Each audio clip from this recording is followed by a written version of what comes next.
friends, Heidi here from Rain Country. God is good all the time. And I'm here for another Monday this and that video where I talk about all kinds of different things, maybe leading you back to some old videos, just giving you some updates and ideas and answering questions. So let's get to the topics of today. And we're starting off with the 8-year-old dehydrated apples. So these particular ones I pulled out are actually from 2018, but I did recently open up a jar of 2016 and 2017 apples and have been working through them because I keep forgetting I have all these dehydrated apples, and then I keep putting up more every year from our tree. So I'm like, I got to start using these things up. So I wanted to talk a little bit about that. Now, when you vacuum seal your dried fruits, vegetables, herbs, and whatnot into jars, they can have a pretty indefinite shelf life.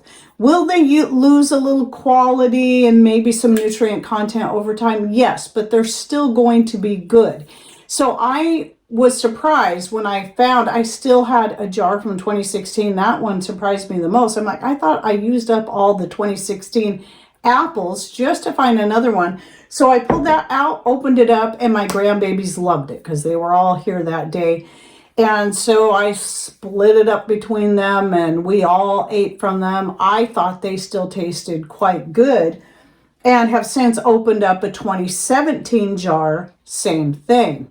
And when it gets to be fall, I'll be dehydrating up more. So yes, I want to make sure I'm making space for some fresher apples in there. So I just wanted to say that yes, those apples can last for a very long time. And even if you don't like to eat your dehydrated apples just like that, like I have in the slices, they can still be used up in many ways. They can be cooked in juice or water, used to make apple pies, or like I did with the cinnamon apple rolls. I had taken some apples that I dehydrated, powdered them up, used them in the icing and used them in the filling, and took some of the slices and then cooked them in a little bit of juice just to give them more flavor so that they would fully rehydrate, and then use those to put on top of the cinnamon apple rolls. And boy, were those really good. I'm definitely going to be making those again. But not even just that, you can also, using the same idea, using water or juice, any flavor, and cook those apples up, and then take a stick blender or even your regular blender and then just process them up, and now you've got applesauce. I've done that as well too. So dehydrated apples do have a lot of use and can be used in so many ways. As long as they stay vacuum sealed, they should stay quite good for years to come. Now, with that in mind, talking about the dehydrated apples, I wanted to bring up my latest cinnamon roll. Well, it wasn't actually cinnamon roll, but sweet roll experiment, because I just want to keep trying different things that I haven't tried yet. And I thought, what about a tropical sweet roll?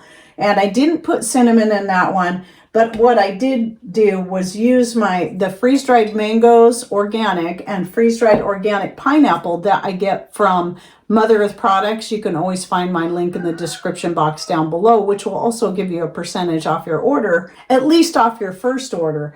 And so I like to stock up on those kind of things that it's not something I can grow or get easily, like raspberries. Even though I bought their organic freeze-dried raspberries and certain other freeze-dried fruits just to stock up and have on hand in case I don't get a good production out of my own plants, but especially the mangoes and the pineapple, simply because I can't grow that and it's a little harder for us to get that.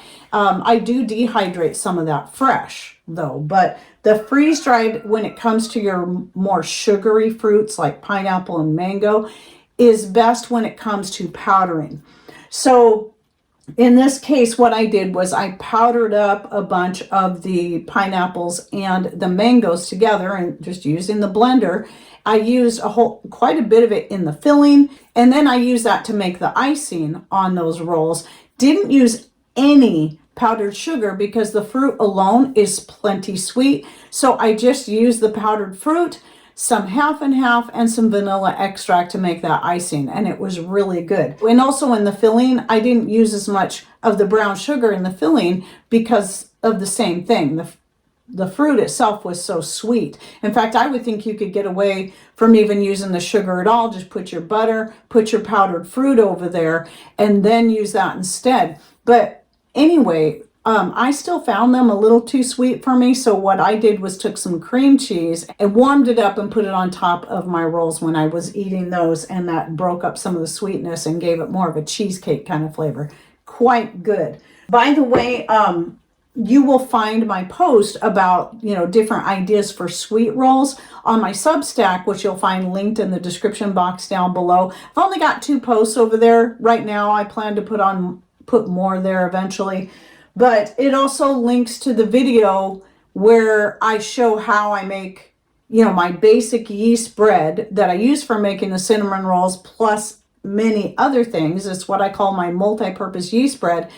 And I do cover in that video, I show how I make the cinnamon rolls. And then that particular video is showing the most common one I make, which is the orange almond cinnamon rolls. So I use orange peels and stuff like that I powdered up in the mixture. Now let me talk about vanilla beans. So right here, speaking of vacuum sealed goods, is some vacuum sealed vanilla beans I'd stocked up in 2015. And they are still good. I opened them yesterday to smell them, to feel them, still very pliable, still smell great. And one of the reasons I did that was because even though I've got a lot of vanilla beans and they'll last me probably forever, I decided to go ahead and try some of the Vanilla Bean King's vanilla beans because people had been telling me a lot about them, and I thought, oh, I need to just go ahead and try them. I went ahead and ordered 50 beans because it was the best price. And even though I may never use all of these up, I don't mind sharing with family members that may need some. And here's what the packaging looks like. And I will say for organic vanilla beans, this was the best price. They smell amazing. They're very flexible and soft. I did also vacuum seal these in the jar. Now, because it's only 50, I'd have to get another bag of 50 to fill up this jar. But just to keep them as fresh as possible, I wanted to go ahead and get them vacuum sealed up in a jar. Now, I'm not an affiliate with Vanilla Bean Kings, but I do highly recommend them, especially for the price, if you're looking for a place to stock up on vanilla beans. So I'll go ahead and put their website link in the description box down below. They are a U.S. company, and they're based in South Dakota. Since we're in Washington State, it really only took me a few days for my order to come in. So very impressed with them so far. I haven't made any extract yet because I've got my perpetual vanilla extract going back there, and I'll probably try adding, the next time I pull some of the old beans out and add some fresh ones, I'll probably try adding some of these just to give them a try. But I did smell them side by side, and the aroma of them both were pretty similar. I think most of the ones in here I might have got from Amazon.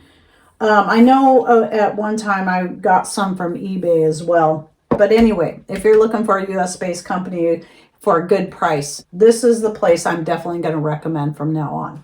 And then another thing was Karen had sent me this book, Karen Smith, and it's really a neat book. So I wanted to show it to you. So it's called Good Old Days Country Wisdom, and it's just got a lot of neat chapters in here with a lot of photos like that and like that. And I wanted to tell Karen, thank you so much. This is a super neat book. In fact, I knew as soon as I looked at it that my grandson Jace, who just absolutely loves books, he's only going to be 3 in May, but even though he's at this time still kind of pretty nonverbal, he loves to be read to, and he loves to look at books, which I think is excellent because I think it's going to help him get his language skills going. And so he likes to pretend he's reading to himself. And I knew he would love this because of the great photos. So he does. In fact, I got a picture here. So thank you, Karen, for that great book. Hopefully I'll have time to start reading through it soon. I usually don't have a lot of time for reading books unless I'm reading them to my grandkids. But I could probably read a page or two to the grandbabies every once in a while. Oh, here's, in case you didn't see that first page, Surviving the Great Depression. Looks like a lot of great information in there. Then the next thing I wanted to bring up was my latest batch of wine you saw sitting on my counter that I just finished. And I was really, really happy with the flavor of it. Turned out so good. And I said I was going to go ahead and bottle it up, which I did do. This one was the grape, currant, and blueberry. And I've got blueberries and currants and even some grape juice I had got from our grapes that I had more than I needed. And I froze up and I keep forgetting I have it. So I'm thawing all that out and I'm going to get another batch started because this one turned out so good.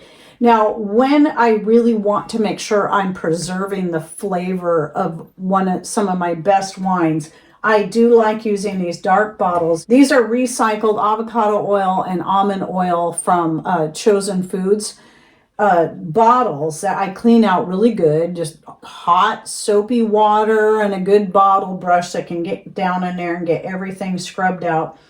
And then I just make my own labels and put them on there. So this is something that would be good for gifting or using for barter. Since we really, I might have a little bit every now and then just to enjoy the flavor, but I really don't drink. I can get a lot of wine and have it last me a long time. Mostly what I use my wines for is making homemade medicinal extracts for marinating and for using in stir fries and sautés. So mostly that's what I use it for, but when I get one that just has this excellent flavor that I just can't see using to make medicinal extracts, then I will bottle it up like this. The nice thing about these bottles is they have a very good airtight lid. I find that anything I store in this, doesn't matter how many years down the road it is. You could do the same thing with your vinegars. It stays really good in these bottles. I mean, they're dark. They got the airtight lid, which is going to be important because it's still got the fizziness and I want to preserve that. And then I like the fact that they're square, which makes them easy, take up the least amount of room when you've got them stacked next to each other like this. So very, very good wine. I'm really happy with that. So it was predominantly the grapes from my own garden, and they're mostly white grapes, and then the blueberries and currants. And I just juice them all and then get my wine going. As far as YouTube goes, that video hasn't published yet on YouTube, though it's published on Rumble, the newer winemaking video where I tried to do an all-in-one. And that was a mistake. It's supposed to publish the same time on both channels. But at any rate, be watching for that video to come out on YouTube soon, or you can go find it on Rumble. In fact, I'll go ahead and link to it on Rumble. Honestly, even though YouTube has really got me kind of stomped down and I'm only making about 25 to 30% of what I once used to make off of YouTube, I still make far better income on YouTube than I do on Rumble. On Rumble, I think I make a total with all the work that goes into to putting the videos over there, and because I upload them separately, I probably am only making right now about $12 a month. It just keeps going down and down. So and with that in mind, I wanted to bring something up. I for a while was being really good about when I upload videos over there. Keep in mind, it does take me time to get everything set up over there for uploading a video. And though it doesn't take quite as much time because I can copy and paste from YouTube to over there, it still takes time. I still have to go through all the various steps. And then I used to go through for a time and gather all the specific Rumble links to replace the YouTube links in the description. But that one takes the most amount of time. And honestly, with as little money as I make on Rumble right now, it's something I kind of got out of the habit of because it's just not worth the extra time it takes for me to do that. And this is the other thing with Rumble that I do have issue with, is that when it comes to searching out videos, it takes me much longer to find my videos over there than it does to find them on YouTube, which is the other part of the problem. So I do apologize for those people that get really irritated with that, but you got to realize my time is just as precious as yours.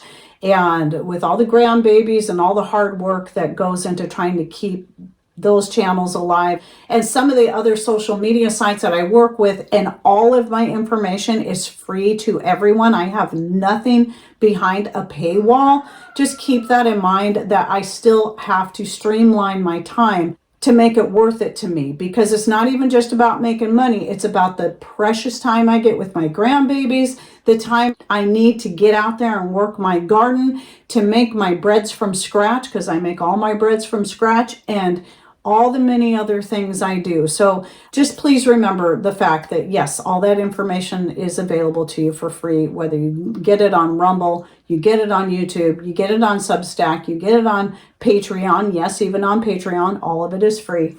And then one more thing I wanted to bring up is that I was going to shoot another preparedness testimonies video, but realized I only had 2 left in my folder. I was kind of surprised, and they're not quite long enough for a full video. So please send me your preparedness testimonials. And what that is it can be one of 2 things or both, or it can be several testimonies in one email. Just make sure that you title the email preparedness testimonies and send it to raincountryhomestead@gmail.com. But what it is about can be about how you got into a better situation, getting a good food storage. Maybe you've got a rainwater collection or solar power, or other types of ways that you're more prepared. It doesn't have to be all of those or even any of those, just other things that you've done to be more prepared, how you got there on a budget, or how having that has helped you through various situations, or even just simply giving you a peace of mind. So sharing those testimonies, I think, is really good, because it's not just people hearing from me, it's the people that need to hear it, getting those stories from people all over the world. And that has a lot of value. And that's it for my this and that for the week. Hope you enjoyed it. Please, any comments, thoughts, ideas you'd like to share, put them in comments down below. Remember, those comments do help get us boosted in the algorithms, as do your likes, even your dislikes, your shares, your subscribes, all of that. And thanks for watching. Take care, and God bless.